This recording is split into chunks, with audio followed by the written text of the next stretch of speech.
ಈ ಮದುವೆಯಾದಂಥ ಹೆಣ್ಣು ಮಕ್ಕಳಿಗೆ ಮತ್ತು ಗಂಡು ಮಕ್ಕಳಿಗೆ ಒಂದು ಕಿವಿ ಮಾತು: ನೀವು ಗಂಡನ ಮನೆಯಲ್ಲಿ ರಾಣಿಯಾಗಿರಬೇಕು ಅಥವಾ ಕೆಲಸದ ಆಳಾಗಿ ಇರಬೇಕು ಎಂಬುದು ಇದು ನಿಮ್ಮ ಹಣೆ ಬಾರದಿಂದಲ್ಲ, ಅದು ನಿಮ್ಮ ನಾಲಿಗೆ ಮೇಲೆ ನಿರ್ಭರಿತವಾಗಿರುತ್ತದೆ.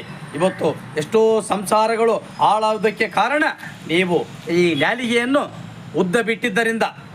ಅದಕ್ಕಾಗಿ ಯಾವ ಹೆಣ್ಣುಮಕ್ಕಳು ತಪ್ಪು ತಿಳ್ಕೊಬಾಡ್ರಿ.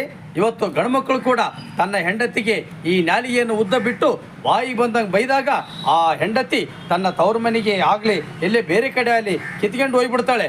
ಆಗ ವರ್ಷಗಳು ಕಳೆದಾಗ ಆ ಗಂಡ ನನ್ನ ಹೆಂಡತಿಗೆ ಬೈಬಾರ್ದಾಗಿಬಿಟ್ಟು ನಾನು ಅಂತೇಳಿ ಆ ಹೆಂಡತಿಯನ್ನು ಕರೆಯಲಿಕ್ಕೆ ಹೋದಾಗ ಆ ಹೆಣ್ಣು ಬರಂಗಿಲ್ಲ. ಯಾಕೆ ಬರಂಗಿಲ್ಲ ಅಂದರೆ ಅಲ್ಲಿಗೆ ವರ್ಷಗಳು ಕಳೆದು ಈ ಮನಸ್ಸು ಛಿದ್ರವಾಗಿ ಒಡೆದು ಹೋಗಿಬಿಟ್ಟಿರುತ್ತದೆ. ಹಾಗಾಗ್ಬಾರ್ದಂದರೆ ಇವತ್ತು ಸಂಸಾರ ಅಂದಮೇಲೆ ಒಂದು ಮಾತು ಬರುತ್ತೆ ಹೋಗುತ್ತೆ. ಇವತ್ತು ಗಂಡ ಹೆಂಡತಿ ಒಬ್ರಿಗೊಬ್ರು ನಿಮ್ಮ ತಪ್ಪನ್ನು ನೀವೇ ತೀಡಿಕೊಂಡು ಬಾಳಿದರೆ ಜೀವನ ಪರ್ಯಂತ ನಿಮ್ಮ ಸಂಸಾರ ಸುಖ ಸಾಗರದಲ್ಲಿ ತೇಲುತ್ತದೆ. ನೆನಪಿರಲಿ.